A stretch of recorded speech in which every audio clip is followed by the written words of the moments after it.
নিশ্চয়কৈ মই বৰ্তমান উপস্থিত আছো জামুগুৰিহাটৰ দক্ষিণাঞ্চলৰ নৈপৰীয়া অঞ্চল ১ নং বটিয়াৰুকাত আৰু মোৰ লগত কেমেৰা পাৰ্চন ৰাজ আছে। ৰাজে ইয়াৰ মই সামগ্ৰিক দৃশ্য দেখুৱাবলৈ অনুৰোধ জনাইছো।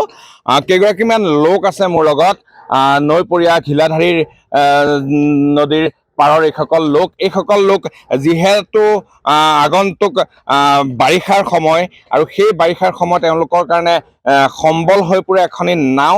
তেওঁলোকৰ বানপীড়িত অঞ্চল এইখিনি, সেই বানপানীৰ সমস্যাৰ পৰা মুক্তি লাভ কৰিবলৈ তেওঁলোকে এখন নাওক লৈ তেওঁলোকৰ সম্বল হিচাপে সেই সময়ছোৱাত আগবাঢ়ে আৰু এখন নাও বনাবলৈ তেওঁলোক ব্যস্ত হৈ পৰিছে। হেঁপাহৰ নাওখন তেওঁলোকে বনাই আছে যিহেতু বাৰিষা আহি আছে।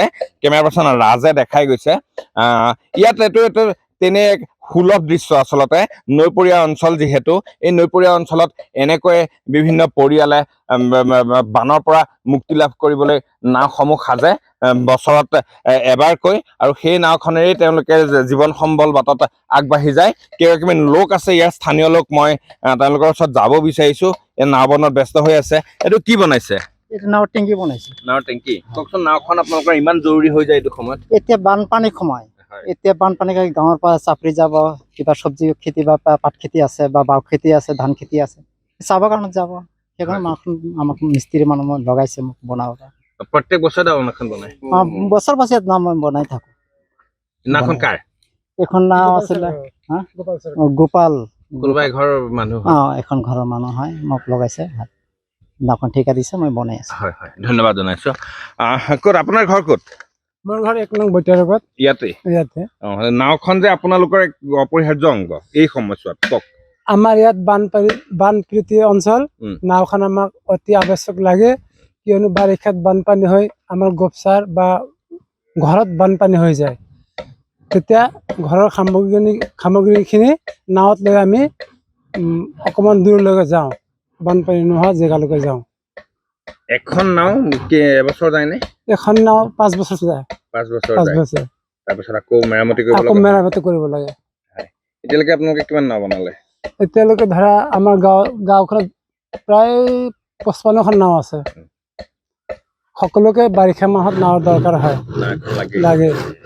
এখন ঘিলাধাৰী নদী, বানপানী দিয়াত পুৰা হৈ গোপচাৰ গাঁও বুহে বানপানী সোমাই যায়। কি অঞ্চল সোমাই বানপানীত পৰে এইখন নদী বাৰণি পানী আমাৰ ১ নং বটিয়াৰুকা প্ৰায় ডুবাই পেলাই ঘৰে ঘৰে পানী হৈ যায়।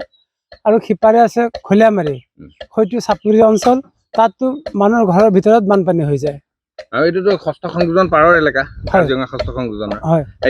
এই বানপানীৰ সময়ছোৱাত জীৱ জন্তু আহে নেকি? জীৱ জন্তু নাহে, বাহিৰৰ জীৱ জন্তু নাহে। খৰালি মাহত বনৰীয়া হাতী আহি খেতি বাতি নষ্ট কৰে। বাকী বানপানীটোৰ কাৰণে আপোনালোকে বানপানীৰ কাৰণে আমি নাওখন বনাইছো। ধন্যবাদ জনাইছো। কেমেৰা পাৰ্চন ৰাজক মই পুনৰ অনুৰোধ জনাইছো এই নাওখন দেখুৱাবলৈ। আচলতে হেঁপাহৰ নাও তেওঁলোকৰ এইখন। এই নাওখনে এই সময়ছোৱাত, এই বানপানীৰ সময়ছোৱাত তেওঁলোকৰ কাৰণে আচলতে জীয়াই থকাৰ এক আশ্ৰয় হৈ যায়। তেওঁলোকৰ ঘৰত পানী সোমাই, তেওঁলোকৰ বাসস্থানত পানী সোমাই খাদ্য সমস্ত নষ্ট কৰে, বা খেতি পথাৰলৈ যাবলৈ হ'লেও তেওঁলোকে এই নাওখন ব্যৱহাৰ কৰে। তেওঁলোকৰ বিভিন্ন ঘৰত পোহা গৰু গাই আদিকে ধৰি এই নাৱত উঠাই তেওঁলোকে সেই অৱস্থাৰ মুখামুখি হয়। আন এজন লোকৰ ওচৰলৈ যাব বিচাৰিছো। আপোনাক সুধিব বিচাৰিছো, কিন্তু ঘৰত গৰু ছাগলী আদিও আছে, তেওঁলোকক এই নাওতে নাওখন লৈ ঘাঁহ চাহ কাটি আনিব লগা হয়।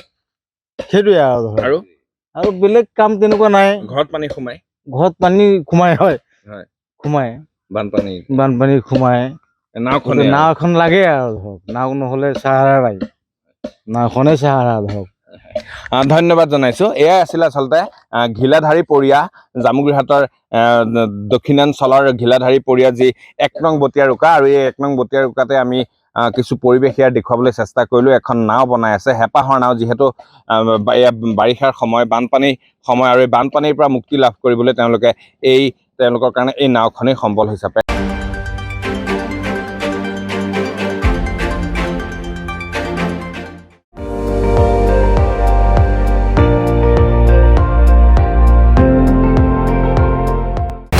আপুনি চাই আছে ND24, সৰ্বশ্ৰেষ্ঠ নহয়, সৰ্বোত্তমৰ দৌৰত।